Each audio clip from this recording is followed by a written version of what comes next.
Saya rasa mana-mana majikan ataupun bos yang nak ambil pekerja baru, dia akan tanya soalan, dulu kerja mana, pengalaman kerja, apa kelayakan dia, sertifikat sebagainya kan. Dan jarang ataupun hampir tak ada saya rasa lah majikan yang kalau dia nak hire pekerja baru ni yang bukan ustaz, maksudnya dia bukanlah dalam sekolah tahfiz ataupun sekolah agama, dia takkan tanya bacaan Al-Fatihah ke, Al-Quran okey ke tidak, fardu lepas ke tidak. Saya rasa tak ada macam tu. Kalau kerja dengan jabatan agama tu, ataupun dengan sekolah tahfiz, sekolah agama, mungkin akan ditanya Al-Fatihah macam mana sebagainya kan. Sedangkan Al-Fatihah ni setiap orang yang lelaki dan perempuan, tua ke muda, wajib baca 17 kali dalam satu hari. Sebab kita semayang satu hari 17 rakaat tak? Kan subuh 2, zuhur 4, kemudian 3 dan 4, 17 rakaat. Jadi kalau majikan, majoriti majikan ataupun bos yang ambil pekerja baru, dia tak kisah pun pasal soal Al-Fatihah ni, pada pandangan peribadi saya, ni majikan yang tak bertanggungjawab kan.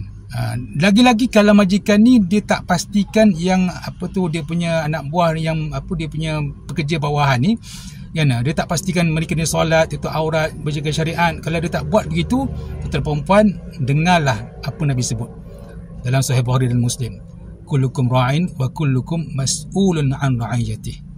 Setiap kamu adalah pemimpin dan kamu akan ditanya setiap benda yang kamu pimpin. Seorang ayah akan ditanya tentang isteri dan anak-anak dia. Seorang ibu akan ditanya tentang anak dia. Seorang pemimpin, menteri, sultan ke apa ke, akan ditanya tentang anak buah dia yang dia pernah dijaga dulu. Kalau dia bos departmen, bawah dia ada 100 orang, 200 orang, semua 200 orang akan ditanya oleh Allah. Andai kata semayang tak sah, tak lulus Fatihahnya, syariat tak terjaga, akhlak terbagai semua, Allah akan tanya di akhirat. Kita sebagai majikan ataupun bos, sebagaimana pekerja tu perform kan, dia punya due date dia buat dengan baik kerja dia kan, dia masa depan punch card tu semua cantik, cuti tak ada, bahkan dia siap dengan overtime, bahkan tak nak gaji pula tu, contohnya tak nak kenaikan gaji, tak nak kenaikan pangkat, tak nak allowance, kerja kerana Allah contohnya lah kan, kita puas hati dah, lega kita. Tapi dari segi bab ibadah, Fatihahnya sebagainya, kita tak check, tak semak, sedangkan kita ni ketua, kita pasti akan ditanya.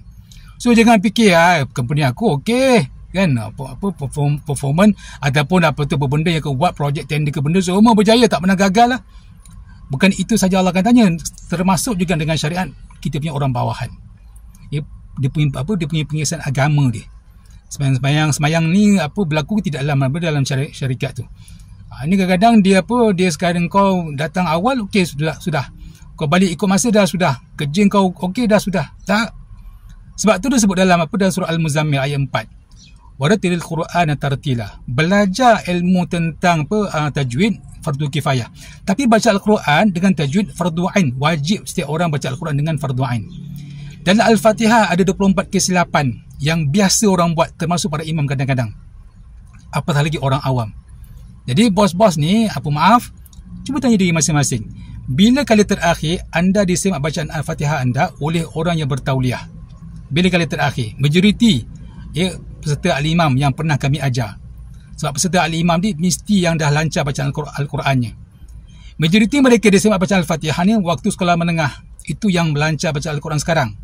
Tuan-tuan yang tak lancar bacaan Al-Quran ni, yang tak pernah talaki, baca Al-Quran dengan talaki 30 juzuk, yang tak pernah tadarus, yang tak pernah buat revision ataupun murajaah balik, cek balik bacaan ilmu tajwid itu sejak sekolah menengah, agak-agak macam mana. Dan kalau kita sebagai orang pemimpin, ketua, bos, kita punya Al-Fatihah pun tunggal langgang, apatah lagi anak buah yang beratus di bawah tu, agak-agak apa nak jawab depan Allah nanti. Kata perempuan, jangan fikir benda ni biasa. Dan kita kalau dekat immigration, kita bawa rombongan pergi umrah, sekali seorang sangkut, kita kena jawab. Kita sebagai mutawif ataupun kita sebagai orang yang bawa tu, yang ketua tu, kita akan kena jawab. Apa cerita ni? Engkau kenapa tak pastikan daripada awal? Itu immigration dunia, kita dah kelang kabut. Apatah lagi di mahsyar nanti kan, kita seronok kerja okey, gaji besar sebagainya, sekali dekat pada mahsyar ada pekerja kita yang semayangnya tidak, syariat terbagai, Al-Qurannya hancur ke laut semua, Fatihah dia pun tak betul, semayang pun tak buat dalam kita punya company.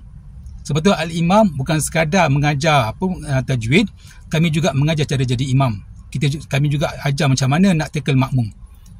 Bahkan soalan yang agak tricky ataupun soalan ni cepu cemas, bukan cepu emas, cepu cemas.